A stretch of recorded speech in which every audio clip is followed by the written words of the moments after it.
Davlat insonni qilgan jinoyati uchun erkinlikdan mahrum qilar ekan, u inson qadr-qimmatiga rioya etilishini ta'minlash majburiyatini o'z zimmasiga oladi. Bugun yurtimizda inson qadrini yuksaltirishga qaratilgan islohotlar, shiddatli o'zgarishlar jazoni ijro etish joylarini ham chetlab o'tgani yo'q. Ichki ishlar vazirligi huzuridagi jazoni ijro etish departamenti 5-mintaqaviy hududiy 11-son jazoni ijro etish koloniyalaridagi mahkumlarga yaratilgan shart-sharoit va qulayliklar jazo muddatini o'tayotgan shaxslarning xavfsizligi va himoyasini ta'minlash bilan birga ular bilan insoniylik va adolat asosida muomalada bo'lishni taqozo etmoqda. To'g'ri, hech kim jinoyatchi bo'lib tug'ilmaydi, ammo shaxslar tomonidan bilib bilmay jinoyatlar sodir etiladi.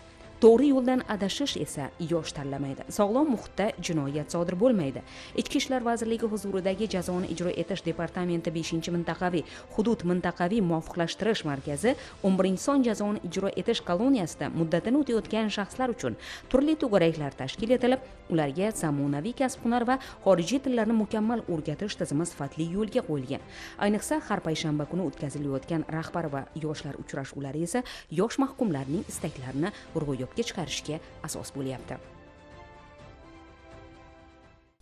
5-mintaqaviy hudud 11-sonli jazoni ijro etish koloniyasida har payshanba kuni rahbar yoshlar uchrashuvi bo'lib o'tadi. Ushbu rahbar va yoshlar uchrashuvida Navoiy viloyat maxsus prokuraturasi, Adliya boshqarmasi, O'rta ta'lim boshqarmasi, Sog'liqni saqlash boshqarmasidan kelib, jazo muddatini o'tayotgan yoshlarning muammolari, sharoitlari va takliflari o'rganib kelinmoqda. Mahkumlarning takliflaridan kelib chiqqan holda to'garaklar tashkil etildi. 11 ta to'garak tashkil etilgan. Ushbu to'garaklarda til to'garaklari ham mavjud bo'lib, koreys tili, xitoy tili, rus tili, nemis tillari o'rgatib kelinmoqda. Bundan tashqari 32 ta yo'nalish bo'yicha hunarmandchilik yo'nalishlari bo'yicha ham kasb-hunarlar o'rganib kelinmoqda. Bundan tashqari mahkumlar rahbar va yoshlar uchrashuvida yashash joylari, ovqatlanish oshxonalari, maishiy xizmatxonalar o'rganib kelinib, zamonaviy yangicha shart-sharoitlar bilan ta'minlab kelish yo'lga qo'yilgan. Yosh mahkumlarning qiziqishidan kelib chiqib, hozirgi kunda koloniya kutubxonasidagi kitoblarning ham sonini boyitib kelmoqdamiz. Yoshlar davlatimizdan rozi qilish, ozodlikka chiqqandan keyin shu kasb-hunarli bo'lib, oilasiga, vataniga bir xizmat qiladigan fuqaro qilib yaratish maqsadida rahbar va yoshlarni uchrashuvini o'tkazib kelinmoqdamiz. Bundan tashqari o'sha rahbar va yoshlar uchrashuvida mahkumlarni O'zbekistonimizda bo'ladigan yangiliklardan baxabardor qilish maqsadi.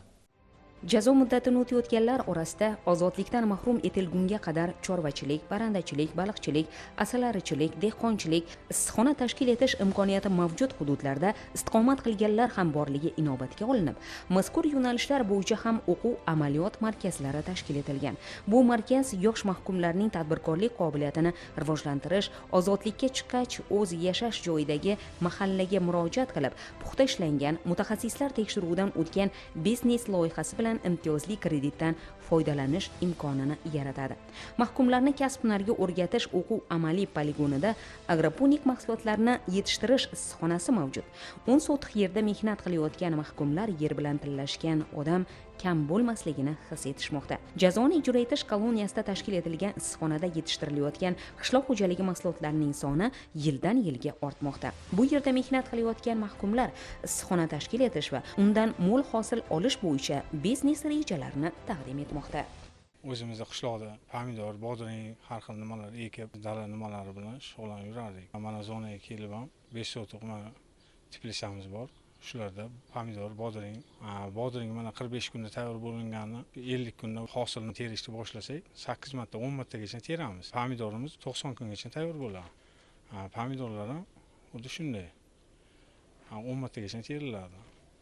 Har bir nimamizni teplashamiz. Bir tarafida pomidor, bir tarafida bodring, bu tomonda baqlajon, bolgarskiy, har xil qishloq xo'jaligi mahsulotlari bor. Shularni yetishtirib oshxonalarga ta'minlaymiz shular. 18 ta shogirdimiz bor. 2 marta ekiladi. Ikkinchisi pomidordagi kuzgacha borib qoladi. Bodringda 3 martalab olsa bo'ladi hosil yiliga. Qish kuni pechga yoqamiz. Qilib yetishtirib olamiz shular. Har xil o'zini emlak dorilari bor. Shularni olib kelib, har vaqtida kasallanmaslik uchun qurtka, mana pashshalar, chivinlar shularga qarshi oziqlanib turamiz. Qishloq xo'jaligi mahsulotlaridan yetishtirishni mukammal o'rganib, ko'chaga chiqib ham ertaga shu narsalarni rejamda shu foydalanish nimasi bor. O'quv amaliy maydonda chorva deysizmi, parrandachilik, asalarichilik, bog', kaptarlar parvarishi kabi o'nlab yo'nalishlarda usta shogird an'anasi yo'lga qo'yilgan va mahkumlar ushbu yo'nalishlar bo'yicha o'z qobiliyatlarini sinab ko'rmoqda. Ayniqsa kurka yetishtirish biznesini yo'lga qo'yish istagidagi mahkumlar o'z biznes rejalarini tuzib, uni qulayliklarini o'rganmoqda. Azaldan shu chorvachilikka qiziqib shug'ullanganman, boqqanman, parrandalarni qiziqishim bor parrandalarga. 4 ta kurkalarimiz bor, 15 ta tovuqimiz bor. Hammasi tuxumli. Kurkalar hozir tuxumda 28 kundan 30 kungacha jo'ja olib chiqadi. Tovuqlarimiz ham tuxumli. 18 kundan jo'ja olib chiqadi. Parrandaga qarashi shu suvini, donini, o'tlarni taglarini sipirib tozalash kerak. Vaqtida oziqlantirish kerak. Parrandachilik orqasidan shu go'shidan, tuxumidan foydalanib, oilasini boqsa bo'ladi. Kelgusida shu parrandachilikni rivojlantirib daromad qilsa bo'ladi. Parrandaning 7 xazinasi bir deydi. Bir donasi ham oilaga daromad. Tovuqlardan olib ko'paytirib, tuxumlardan, go'shidan ko'paytirsa bo'ladi daromad. Kelgusida shu parrandachilik qilmoqchiman. Go'shidan, tuxumidan foydalanib biznes qilmoqchiman. 19 ta shogirdlarim ham bor. O'rgatyapmiz shu shogirdlarga ham. Mahkumlarning aksariyati asalarichilik yo'nalishini mukammal o'zlashtirmoqda. Asalari gul nektari bilan oziqlanishini o'rgangan mahkumlar bu yerda bir emas, bir nechta biznes yo'nalishlarini o'rganish imkonini topishmoqda. Bizga mana prezidentimiz va rahbariyatimiz tomonidan Jazon ijrochi koloniyasida 21 ta yo'nalishda to'garaklarimiz ochilgan. 260 nafar yoshlarimiz bor hozir koloniyada. Biz yoshlar uchun qiziqishimizga qarab qishloq xo'jaligi to'garaklari ochilgan. Ulardan asalarichilik, chorvachilik to'garagi, bog'bonchilik to'garagi, issiqxona to'garaklari ochilgan. Bu yo'nalishlarda 160 nafar yoshlarimiz o'qib tahsil olyapti o'z yo'nalishlari, qiziqishlari bo'yicha. Asalarichilikni masalan 13 nafar yoshlarimiz o'qib o'zlarini chiqqan shu biznes g'oyalarini ishlayman deb o'zlari qiziqishib asalarichilik yo'nalishlarini o'rganmoqda. Bundan tashqari parrandachilik, chorvachilik, bog'bonchilik, issiqxona to'garaklarimizda ham o'zlari biznes rejalarini qurib borishmoqda. Bizning mana Jazon ijrochi koloniyamizda jami 630 tub har xil mevalarimiz bor. O'rik, shaftoli mevalarimiz bor. Ularda jami 74 nafar yoshlarimiz o'qib, ishlab, o'zlari ertaga chiqqanda ham shu yo'nalishda davom etishmoqchi. Bu yerda bizni qanaqa o'zimizni qiziqishimizni xohishimizda inobatga olingan holda hamma shart-sharoitlar yaratib berilgan bizga. O'quv amaliy poligonda etikdo'zlik, tikuvchilik to'garaklari ham faoliyat ko'rsatadi. Mahkum Oybek Qodirov bilib-bilmay jinoyatga qo'l urdi. U bolaligidan etikdo'z bo'lishni orzu qilardi. Bu yerda esa mahkumning istagi bilan barcha shart-sharoitlar yaratilgan. Masalan, 46 yoshni qarshi olgan mahkum poyabzal ishlab chiqarish kichik sexini tashkil etish istagida. Shu bois bugun u etikdo'zlik hunarini mukammal o'rganmoqda va kelajagini to'kinligini shu hunarda ko'radi. Jazo muddatimni o'tash uchun mana shu 11-sonli muassasaga keldim. Sharoitlar yaxshi. Ko'chada men dehqonchilik bilan shug'ullanib yurganman. Shu dehqonchilik bilan shug'ullanib, ko'chada etikdo'zlik bilan qiziqardim. Uydagilarda botinkalar yetilsa tikib yurardim. Mana shu muassasaga kelib ancha o'rgandim. To'garaklarga qatnashdim. To'garaklarga qatnashlash hozir mana o'zim to'garakchilarga o'rgatib bormoqdaman. Shu mahkumlarda oyoq kiyimi yirtilib ketsa, padojlari yorilib ketsa, hammasini tikib boshqatalab yangi qilib chiqarib beraveraman. Qo'limda hunarim bor. Diplom oldim mana hozir. Sertifikatim bor. Endi bundan keyin ko'chaga chiqsam ham mana shu ishlar bilan shug'ullanib, mahallamda o'zini misol daromadi yetadi menga. Mahallamda o'zimga ustaxona ochib, keyin o'zim ham shogird chiqarmoqchiman ko'chaga chiqib. Sex qilaman, mana prezidentimiz beryapti hammaga sharoit. Ishlab chiqarish sexlarni yaratishga sharoit beryapti. Xudo xolasa niyatim shu. Etikdo'zlik hunari bilan bemalol bitta oilani tebratib, ortqizib yursa ham bo'lar ekan mana shu ishni ishlab. Hozirgi sharoitlar yaxshi mana hozir. Qiziqish bo'lsa bo'ldi, hamma yo'q, o'rgansa bo'ladi ekan. Mana chiqsak, mana shu ishni olib boraman men o'zim. Qiziqish yaxshi hozir. Mahkamadagi tikuvchilik to'garagini olsak, bu yerda liboslar tikish hunarini o'rganishga qiziqishi bo'lgan mahkumlar bichish-tikish sirlarini mukammal o'zlashtirib borishmoqda. Mahkumlar hayot go'zalligini anglab, keyingi hayotida, ya'ni ozodlikka chiqqach, tadbirkorligini kengaytirish, qo'shimcha tikuvchilik yo'nalishlarini ochib, ish o'rinlarini yaratishni rejalashtirgan. Jazoni ijro etish koloniyasida 400 nafarga yaqin yoshlar mavjud bo'lib, bugun ularning barchasi o'z qiziqishlariga qarab, biror bir kasbning egasi bo'lishi uchun 2 oylik kurslarga jalb etilgan. Ali Sayfiddinov o'ymakorlik kasbini egallamoqda. U yog'ochga ishlov berish mo'jiza yaratish ekanligini ta'kidlaydi.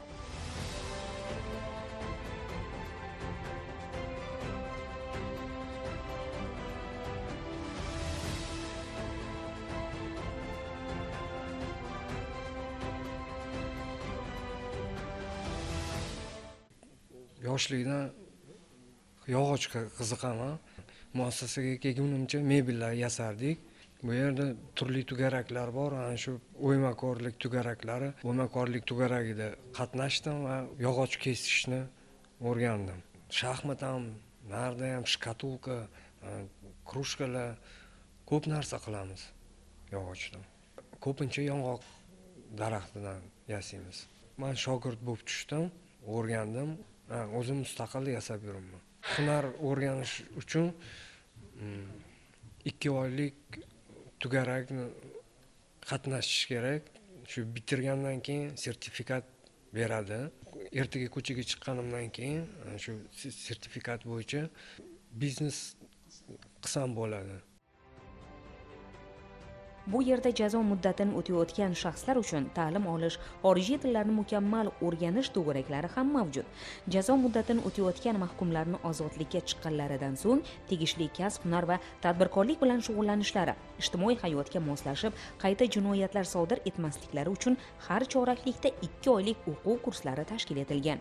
Joriy yilning 1-choragida 259 nafar mahkumlarga egallagan yo'nalishlari bo'yicha sertifikatlar topshirildi.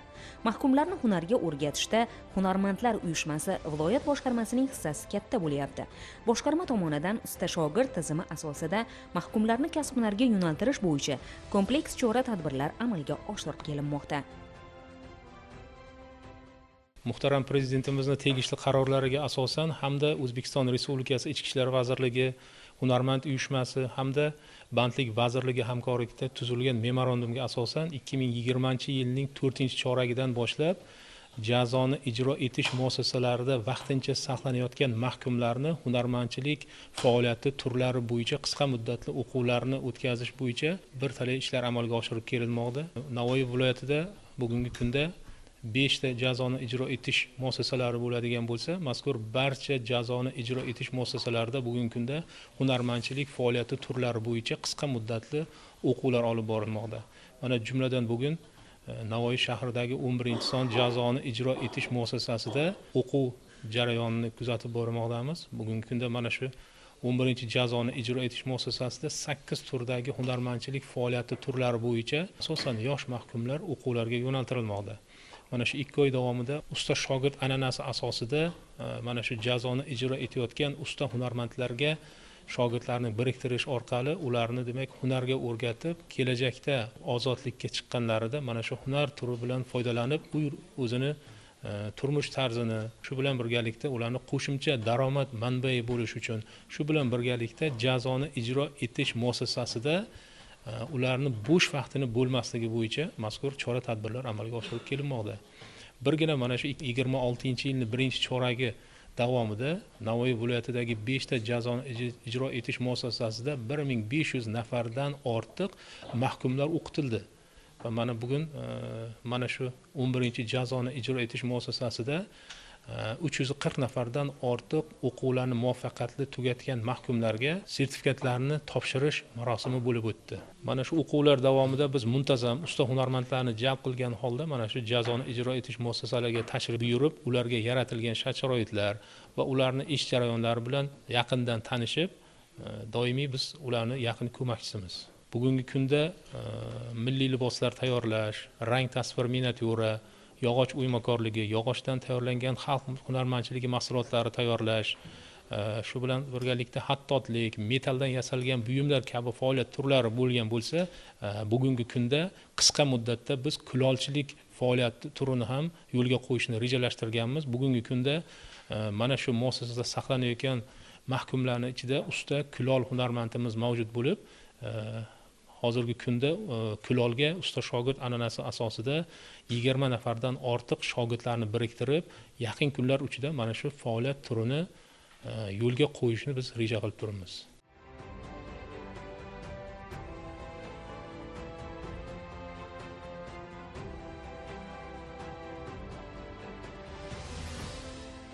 Ta'kidlash joiz, joriy yildan jazoni ijro etish muassasalaridagi yoshlarni zamonaviy raqamli kasblarga o'qitish tizimi yo'lga qo'yiladi.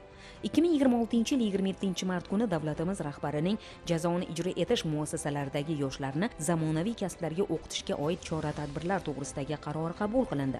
Qarorga ko'ra, jazoni o'tayotgan yoshlarni zamonaviy kasblarga o'qitishga qaratilgan ikkinchi imkon ijtimoiy reabilitatsiya milliy loyihasi amalga oshiriladi. Bunda o'quv kurslari 8-12 oylik intensiv o'quv dasturlari asosida jazoni ijro etish muassasalarida tashkil etiladi.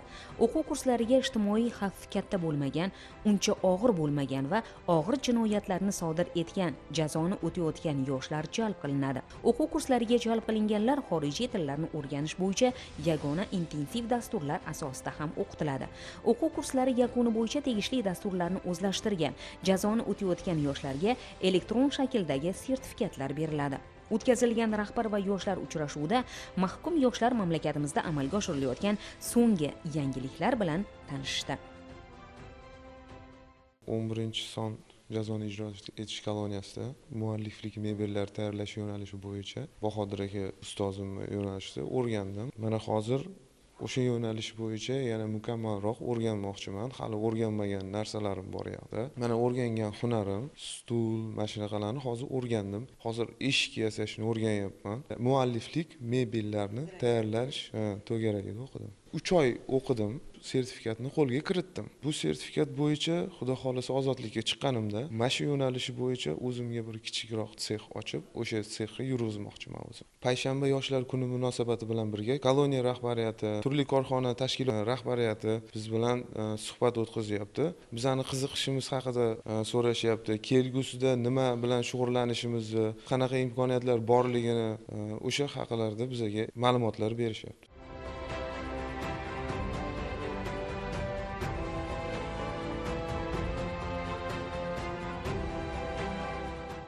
Jazoni ijro etish koloniyasida o'tkazilgan rahbar va yoshlar uchrashuvida mahkum yoshlar mamlakatimizda amalga oshirilayotgan so'nggi yangiliklar bilan tanishdi. Qolaversa, muloqotda ular uchun qulay imkoniyatlar va sharoitlar mavjudligi targ'ib etildi.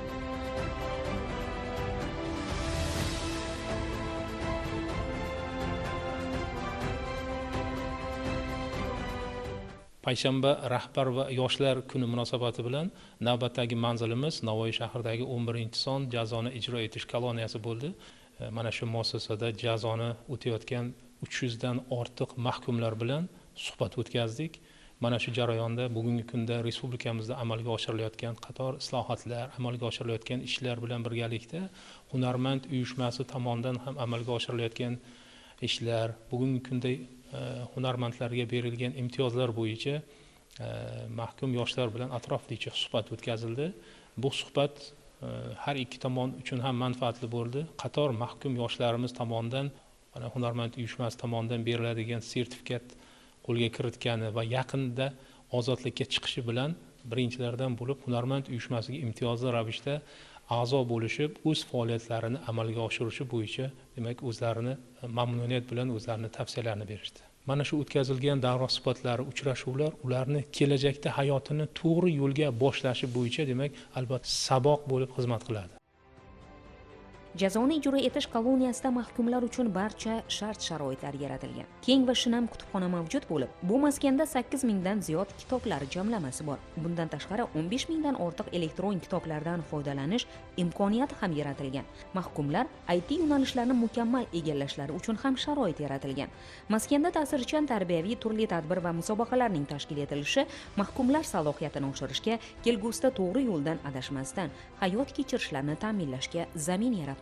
Bundan tashqari tengdoshga tamoyili asosida yosh mahkumlar orasidan intiluvchan tashkilotchilik qobiliyatiga ega tashabbuskor yoshlar saralab olinib, yoshlar yetakchisi lavozimiga tayinlanganligi muassasalar mas'ullarining yosh mahkumlar bilan yanada aniq va manzilli muloqot o'rnatishida o'zining ijobiy natijasini bermoqda.